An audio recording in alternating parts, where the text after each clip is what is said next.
Hi friends, हमारा आज का जो टॉपिक है that is concept of limiting reagent. Mole concept 1 नाम का जो सबसे पहला चैप्टर होता है केमिस्ट्री में 11th क्लास में, उसमें ये टॉपिक में अक्सर बहुत सारे बच्चों को प्रॉब्लम आती है। Limiting reagent is a reactant which gets consumed first in the reaction. ये एक ऐसा रिएक्टेंट होता है जो रिएक्शन में पहले ही खत्म हो जाता है और इसके खत्म होने की वजह से रिएक्शन वहीं रुक जाती है। We'll take an example.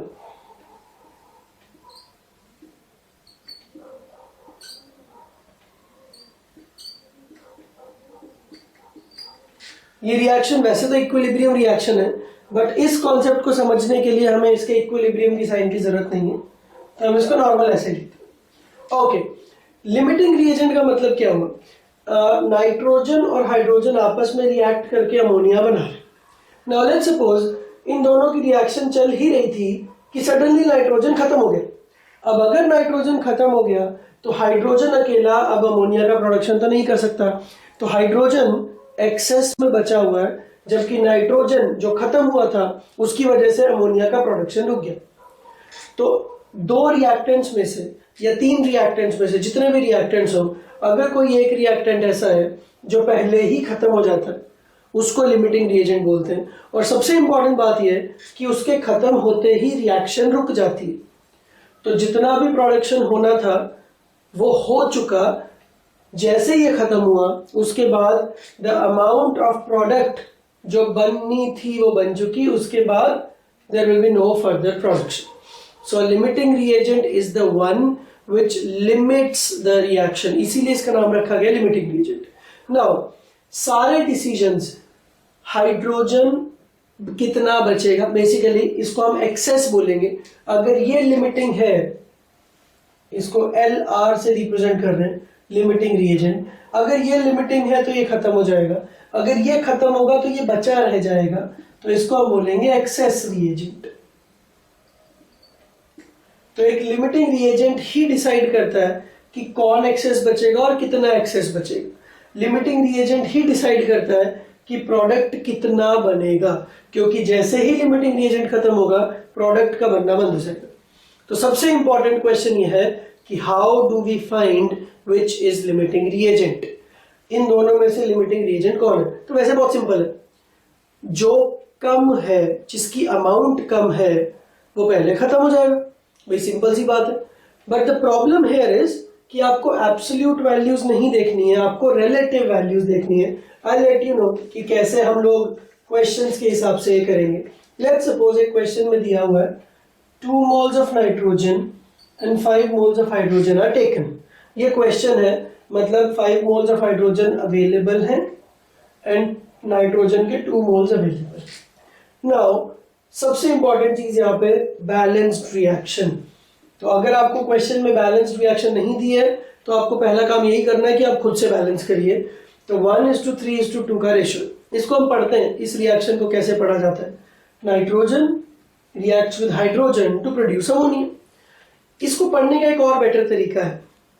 1 mole of nitrogen requires 3 moles of hydrogen for complete reaction to take place to produce 2 moles of ammonia। अब इसमें क्या इंपॉर्टेंट, जिस बात पे मैंने बहुत स्ट्रेस किया, 1 mole of nitrogen requires 3 moles of hydrogen। Nitrogen को 1 मोल नाइट्रोजन को हाइड्रोजन के 3 मोल्स की जरूरत पड़ती है। नाउ लेट्स सी, अगर 1 मोल को 3 की जरूरत पड़ती है तो 2 मोल्स जो हमारे क्वेश्चन में गिवन है उनको कितना हाइड्रोजन की जरूरत पड़ेगी? That is 6। Simple unitary method, 1 के साथ 3 तो 2 के साथ 6। Now 6 moles of hydrogen are required. जरूरत 6 की है बट अवेलेबिलिटी मतलब प्रेजेंस है ओनली 5। तो मैं इसको ऐसा बोल सकता हूं सिंपल लैंग्वेज में, जरूरत से कम प्रेजेंट है। तो मैंने जो आपसे पहले बोला था कि जो चीज कम है वो लिमिटिंग रिएजेंट है। तो कम का मतलब क्या?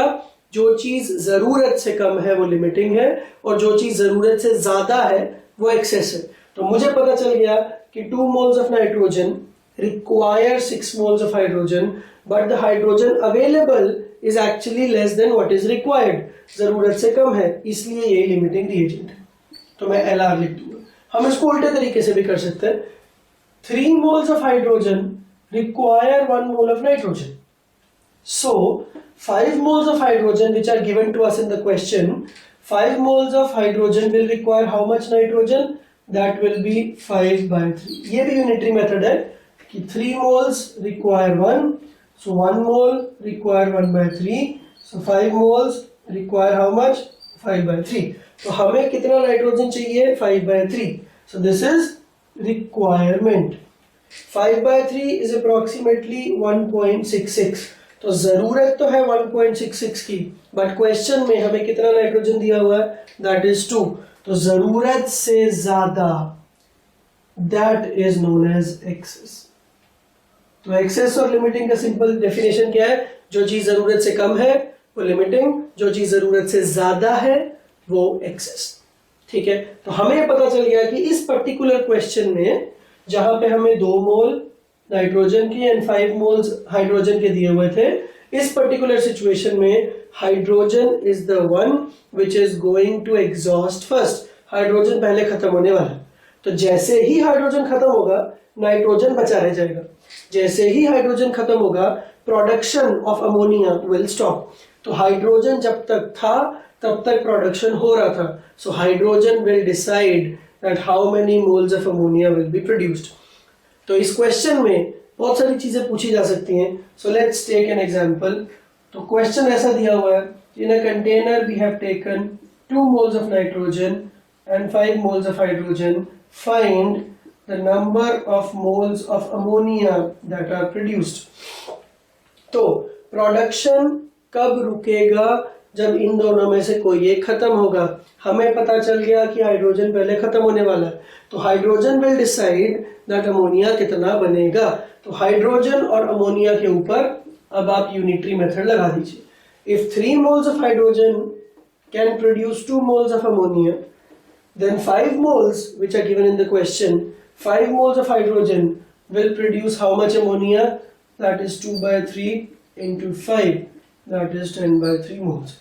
तो अगर आपसे पूछा गया हाउ मेनी मोल्स, तो आंसर इज 10 by 3. अगर आपसे पूछा जाता what is the mass of ammonia, तो आप सिंपली क्या करते हैं? इसको 17 से मल्टीप्लाई कर देते. नंबर 1. नंबर 2, क्वेश्चन में ये पूछा गया है find the number of moles of unreacted reactant. इन दोनों में से कोई एक खत्म हो जाएगा, वो मुझे खुद ही फाइंड करना है. तो दूसरा कोई बचा रह जाएगा. जो बच गया है उसके कितने मोल्स बच गए हैं? That is the question that has been asked to us. Now hydrogen limiting reagent है, तो हाइड्रोजन खत्म हो जाएगा.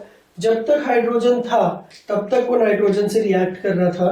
तो नाइट्रोजन कितना रिएक्ट होगा ये भी हाइड्रोजन के ऊपर ही डिपेंडेंट है. तो 3 moles of hydrogen react with 1 mole of nitrogen. So 5 moles of hydrogen react with 5 by 3 moles of nitrogen. तो 5 मोल हाइड्रोजन के साथ कितना नाइट्रोजन रिएक्ट हो चुका है? 5 by 3. हमारे पास टोटल कितना था? 2. तो 2 मोल्स में से 5 by 3 मोल्स तो रिएक्ट हो गए. तो बचे कितने? 2 minus 5 by 3, that is 1 by 3. तो नाइट्रोजन कितना बचा? 1 by 3 मोल्स. अगर वो आपसे ये पूछते कि what is the mass of unreacted reactant, so that would have been 1 by 3 into 28. तो लिमिटिंग रिएजेंट की थ्योरी बहुत ही सिंपल सी है. आपको बस क्या ध्यान रखना है कि किस चीज की कितनी जरूरत है, कितनी रिक्वायरमेंट है, और क्वेश्चन के हिसाब से उसकी अवेलेबिलिटी कितनी है. तो अगर कोई चीज जरूरत से ज्यादा है तो वो एक्सेस बोली जाएगी. अगर कोई चीज जरूरत से कम है तो वो लिमिटिंग बोली जाएगी. और जो भी डिसीजंस होंगे, प्रोडक्ट कितना बना, एक्सेस रिएजेंट कितना बचा, वो सारे डिसीजंस कौन लेगा? Limiting reagent. Thank you.